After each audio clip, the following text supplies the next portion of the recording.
வணக்கம் மக்களே, நீங்கள் பார்த்து கேட்குறது மொக்க கம்பெனி. நாங்கள் ஹோஸ் இந்த வாரத்துக்கு இன்ட்ரெஸ்டிங்கான சூப்பர் நியூஸ் வந்து பார்க்க போகிறோம். செம்ம ட்ரையான வீக்கு பெருசாக எந்த ஒரு அப்டேட்டும் கொடுக்காம அமைதியாக இருக்காங்க. ஏன்னா இன்னும் 2 வாரத்தில் காமிகான் வரப்போகுது. அதுக்காக காமிகான்லையுமே பயங்கரமான அப்டேட் வரும்னு எதிர்பார்க்காதீங்க. Because Marvel, DC, Paramount, Lionsgate, Sony, Legendary, Lucasfilm சொல்லி யாருமே அட்டன் பண்ணல. காமிகானே காலியாக இருக்க போதுரா கொய்யால. பட் இதுக்காக எந்த ஒரு அப்பியரன்ஸும் வராதுன்னு நினச்சிடாதீங்க. மார்வல் காமிக் சைட்லேருந்து சில அப்பியரன்ஸ் கொடுக்குறாங்க. அண்ட் டிசி சைட்ல இருந்து பார்த்தீங்கன்னா பீஸ் மேக்கர் சம்பந்தப்பட்ட ஏதாவது வீடியோஸ் வரலாம் சொல்லி எதிர்பார்க்கப்படுது. மற்றபடி இந்த வருஷம் காமிகான் செம்ம டல்லா இருக்க போது. வழக்கமா ஹால் ஹெச் பேனலுக்காக தான் அடிச்சுப்பாங்க. ஆனா இந்த முறை அது எதுவுமே இல்ல போலக்க. கெவின் ஃபெய்கே வச்சு ஃபேஸ் 6க்கான பயங்கரமான அனௌன்ஸ்மெண்ட் எதுவும் வரும் நான் நினைச்சேன். ஒண்ணுமே வராது போலயே இந்த வருஷம் சாண்டியாகோ காமிகான். பட் பாப்போம், ஏதாவது இன்ட்ரெஸ்டிங்கான அப்டேட் கொடுத்தாலும் கொடுக்கலாம், சொல்ல முடியாது, காத்திருப்போம். Let's start with DC. இந்த வாரம் டிசி உண்மையிலேயே கம்பேக் கொடுத்துருக்காங்க சூப்பர்மேனை வச்சு. எஸ், சூப்பர்மேனோட ராட்டன் டொமேட்டோ சர்டிஃபைட் ஃப்ரெஷ்ஷாக இருக்குது ஒரு பக்கம் இருந்தாலும் அதோடைய பாக்ஸ் ஆஃபீஸ் கலெக்ஷன் இப்போதைக்கு 218 மில்லியன் வந்து பார்த்தீங்கன்னா டச் பண்ணியிருக்கு. விச் மீன்ஸ் இன்னும் 2 வாரம் ஓடிச்சுன்னா பாசிபிளி அது ஒரு 500 to 700 மில்லியன்ஸ் வந்து பார்த்தீங்கன்னா அழகாக கலெக்ட் பண்ணிடும். அண்ட் இந்த படம் 500 மில்லியன் கலெக்ட் பண்ணாலே பிரேக் இவன்லேருந்து ப்ராஃபிட் கேட்டகரியில் போகும்னு சொல்லியிருக்காங்க. ஸோ விச் மீன்ஸ் இந்த படம் உண்மையிலே ஒரு சக்ஸஸாக இப்போதைக்கு அமைஞ்சிருக்கு. எல்லார் மத்தியிலுமே நிறைய பாசிட்டிவ் ரிவ்யூஸ் வந்துட்டு இருக்கு. ஆடியன்ஸ் வந்து செலிப்ரேட் பண்ணிட்டு இருக்காங்க. நினைச்ச மாதிரியே கொஞ்சம் காசும் அதிகமாக கொட்டிட்டு இருக்கு. ஃபேண்டாஸ்டிக் 4 ரிலீஸ் ஆகிறதுக்கு இன்னும் 2 வாரம் இருக்கு. அந்த சமயத்தில் எனக்கு என்னமோ இந்த 2 வார கேப்புக்குள்ள அழகா 700 மில்லியன் அடிச்சு மிகப்பெரிய சக்ஸஸாக மாறுங்க. 1 பில்லியனை டச் பண்ணுறது கஷ்டம் தான். டச் பண்ணிச்சுன்னா தடுக்கவே முடியாது யாராலையும். ஸோ டிசியுக்கு ஒரு பிரம்மாண்டமான அமேசிங்கான ஓப்பனிங். இதை தொடர்ந்து இந்த ஓப்பனிங் அவங்க மெயின்டைன் பண்ணணும். டிசியுக்கான ஒரு நல்ல ஹைப் கிரியேட் ஆகிருக்குன்னு நான் சொல்வேன். அது அப்படியே தக்க வைக்கிறாங்களா இல்லை ஜேம்ஸ் கன் இதுக்கப்புறம் ஏதாவது வரப்போகிற படத்தில் சொதப்போறா இல்லையான்னு சொல்லி பொறுத்தது பார்ப்போம். பட் டிசியுக்கு எனக்கு கேட்டிங்கன்னா இது ஒரு அமேசிங்கான பிகினிங். எத்தனை பேர் சூப்பர்மேன் பார்த்தீங்க? உங்களை தாச்சும் உங்களுடைய வியூஸை மறக்க வைக்கல காப்படுங்க. இந்த சூப்பர்மேன் படத்துக்கு ஓரளவுக்கு இன்ஸ்பிரேஷனாக காட்ஸில்லா -1 இருந்ததை அந்த பக்கம் ஜேம்ஸ் கன் மென்ஷன் பண்ணியிருந்தாங்க. அதை தொடர்ந்து அந்த காட்ஸில்லா -1 எடுத்த டகாஷி யமசாக்கி இப்போதைக்கு ஜேம்ஸ் கன்னை மீட் பண்ணுற ஒரு ஐடியாவில் இருக்க மாதிரி ஒரு முறை கிளம்பி வந்திருக்கேன். ஸோ 2 டேரக்டர்ஸும் மீட் பண்ணி இந்த பக்கம் டிசியில் ஏதாவது ஒரு ப்ராஜெக்ட் பண்ணுவாங்களான்னு கேட்டிங்கன்னா பாசிபிலிட்டிஸ் இருக்குது, நடக்கலாம். அவரும் ஒரு அமேசிங்கான கிரியேட்டர். அது மட்டும் இல்லாமல் எமோஷனை சூப்பராக ஹேண்டில் பண்ணியிருப்பாரு. -1ல் -2ல் இப்போதைக்கு அவர் ஒர்க் பண்ணிட்டு இருக்காராம். மேபி அந்த -2 முடிச்சுட்டு டிசியில் ஒரு படத்தை பாசிபிளி டகாஷி பண்ணலாம். பட் இதுக்கு முன்னாடி மார்வல்லையுமே பார்த்தீங்கன்னா இந்த பக்கம் டகாஷி மீட் பண்ணி பேசுகிற மாதிரி ஒரு ரூமர் கிளம்பி இருந்துச்சு.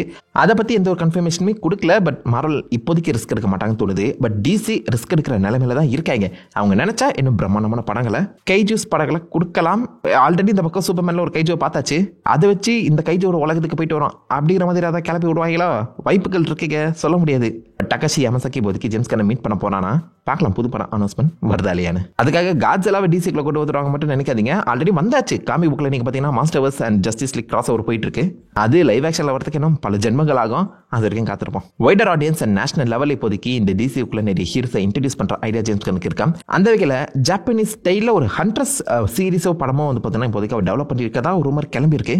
அந்த பக்கம் மார்வல் சைடில் எப்படி சாங்ஷி ஒரு சைனீஸ் ஆடியன்ஸை கவர் பண்ண எடுத்தாங்களோ, சைனாலே அது ரிலீஸ் ஆகல. பட் அது ஒரு பக்கம் இருந்தாலும் சைனீஸ் ஆடியன்ஸை கவர் பண்ணுறதுக்காக அந்த படம் எடுத்த மாதிரி இப்போதைக்கு கொரியன் அண்ட் ஜப்பானீஸ் சைடை கவர் பண்ணுறதுக்கு ஜேம்ஸ் கன் ஒரு ப்ராஜெக்டை பிளான் பண்ணிட்டு இருக்காராம். அது மட்டும் இல்லாமல் பிரேசில் அண்ட் இந்தியா சைடுக்கும் வர மாதிரி ஒரு பேச்சு அடிபட்டு இருக்கு. ஏஷியாவை மொத்தமாக கவர் பண்ணி போட்டுடலாம் அப்படிங்கிற தாட்டில் தான் இப்போதைக்கு ஜேம்ஸ் கன் நிறைய ப்ராஜெக்டை டெவலப் பண்ணிட்டு இருக்கதா ஒரு ரூமர் கிளம்பி இருக்கு. அதில் ப்ராஜெக்டாக பாசிபிளி கொரியன் ஹண்டர்ஸ் வரலாம். இதை அனௌன்ஸ் பண்ணிட்டா மேபி நம்ம இந்தியன் சைடில் தான் ஒரு ஹீரோ வரதுக்கான சான்சஸ் இருக்கு. ஸ்பைடர்மேன்ல ஆல்ரெடி பவித்ரா பிரபாகரை இன்ட்ரடியூஸ் பண்ணிட்டாங்களே, அதே மாதிரி டிசிக்குள்ள யார் வந்தால் நல்லா இருக்கும் நீங்கள் கீழே காமிடுங்க. பட் நிறைய ஏரியாஸ் வந்து பார்த்தீங்கன்னா ஜேம்ஸ் கன் கவர் பண்ண பார்க்குறாரு. டிசிவை ஒரு வைல்ட் ஸ்ப்ரெட் ஃபினாமினா மாற்ற ட்ரை பண்ணுறாரு. நினச்சா பண்ண முடியுங்க அந்த மனுஷனால. டிசியோ சூப்பர்மேன்லேருந்து பெருசாக வளர போகுது. அண்ட் என்ன கேட்டிங்கன்னா the man with plan right here. இந்த ஜேம்ஸ் கனுக்கு வந்து பக்காவாக பிளான் போட்டு தான் பண்ணுறாரு. பிளான் ஒர்க் அவுட் ஆகுதா இல்லையான்னு பொறுத்தது பார்ப்போம். இதோட டிசி அப்டேட்ஸ் முடியுது. அப்படி நம்ம மார்வல் சைடில் போகும்போது டூம்ஸ்டேக்கான செட் பிக்ஸ்லாம் லீக் ஆகிட்டு இருக்கு. லீக் ஆகிட்டு இருக்கா இல்லை இவங்க லீக் பண்ணுறாங்களான்னு சத்தியமாக புரியல. 2 major set pic and video வந்து பார்த்தீங்கன்னா லீக் ஆகியிருக்கேன். அதில் நம்ம ஃபால்கன் புது கேப்டன் அமெரிக்கா, இவர் யாருன்னு தெரிதா? இவர் தான் திங்கு, ஃபேண்டாஸ்டிக் 4ல் வர திங்கு. பின்னாடி யூஎஸ் ஏஜென்ட் எல்லாருமே நிற்கிற மாதிரி ஒரு ஷாட் வந்து பார்த்தீங்கன்னா லீக் ஆகியிருக்கேன். மேபி லைக் இந்த தண்டர்போல்ட்ஸ் வந்து ஃபேண்டாஸ்டிக் 4 அந்த ஷிப்பை பார்த்தாங்களே அங்கே போகிற மாதிரி இருக்குமோ. அப்படி இல்லைனா மேபி லைக் டிவியாவே இருக்க சான்சஸ் அதிகம். ஏன்னா அதை தொடர்ந்து நம்ம லோக்கி டைம் லிமிட்லாம் போனார்ல, அந்த டெம்பரல் லூம் சம்பந்தப்பட்ட ஒரு சின்ன வீடியோ லீக் ஆகிருக்கு. ஸோ அவன் ஜஸ்ட் டூம்ஸ்டேக்கான அந்த ஷூட்டிங் டிவியில் நடந்துட்டு இருக்கா. TV is coming back. இப்போ நம்ம ஃபர்ஸ்ட்டு கிளப்புற அந்த ரூமர் உண்மையாக இருக்குமோ? மேபி லைக் டாக்டர் டூம் அவர் ஏன் டிவிக்குள்ளே வேலை செஞ்சுட்டு இருக்க ஒரு டாக்டர் டூம் வேரியண்ட்டாக இருக்கக்கூடாது? சான்சஸ் அதிகம்ல. பார்க்கலாம் அந்த தேரி உண்மையாக இல்லையானு. பட் இப்போதைக்கு ஷூட்டிங் வந்து பார்த்தீங்கன்னா டிவி சம்மந்தப்பட்டது தான் நடந்துட்டு இருக்கு போல.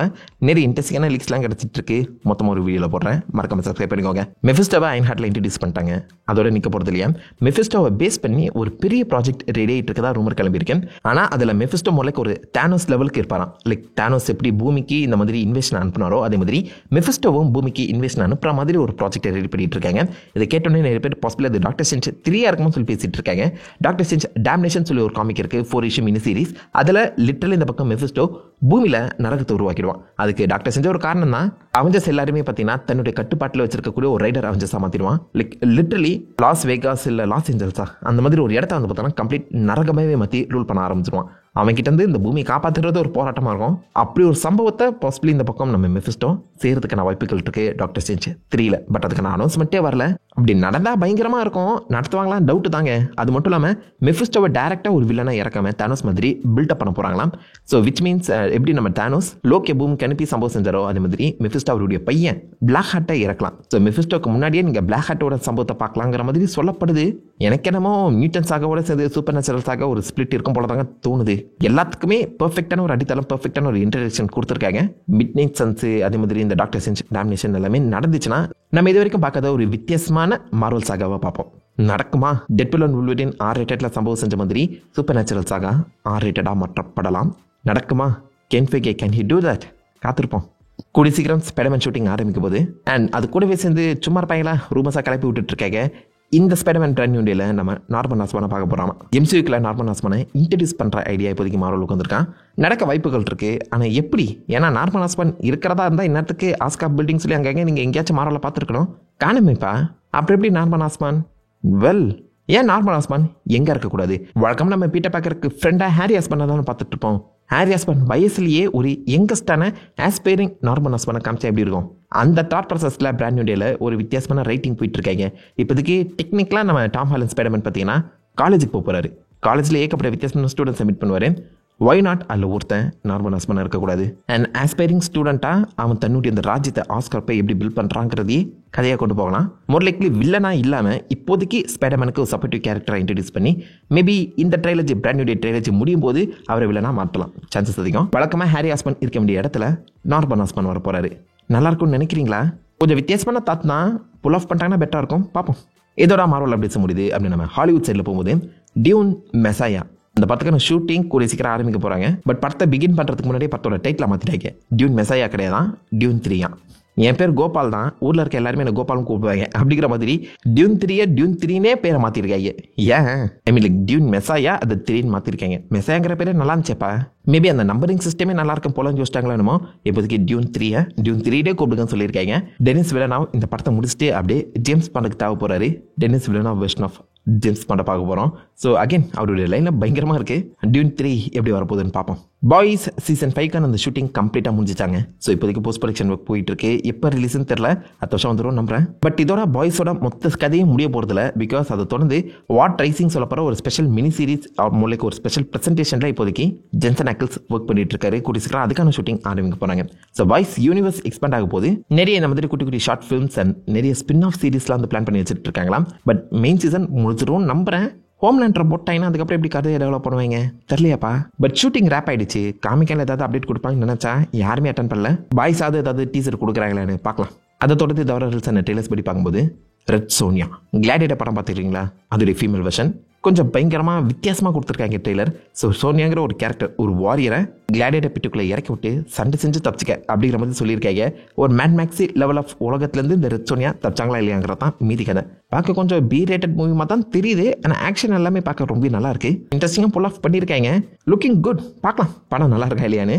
ரெட் சோனியா டெய்லர் உங்களுக்கு பிடிச்சிருக்கான்னு மறக்காம செக் பண்ணி பாருங்க. அண்ட் இதோட இந்த சூப்பர் நியூஸ் முடியுது. ஆல்மோஸ்ட் எல்லாத்தையுமே கவர் பண்ணிட்டேன்னு நினைக்கிறேன். ஏதாவது முக்கியமான அப்டேட்ஸ் டீட்டெயில்ஸோ நான் மிஸ் பண்ணி தரல தப்பா சொல்லி தரோம். அதை மறக்க வைக்கலாம். காம்பனிங்க எல்லாமே தெரிஞ்சுக்கிட்டோம். நாங்களும் தன்னோட ராசமான விட எல்லாமே பண்ணிட்டு எதிர்க்கும். Have fun guys. வட்டா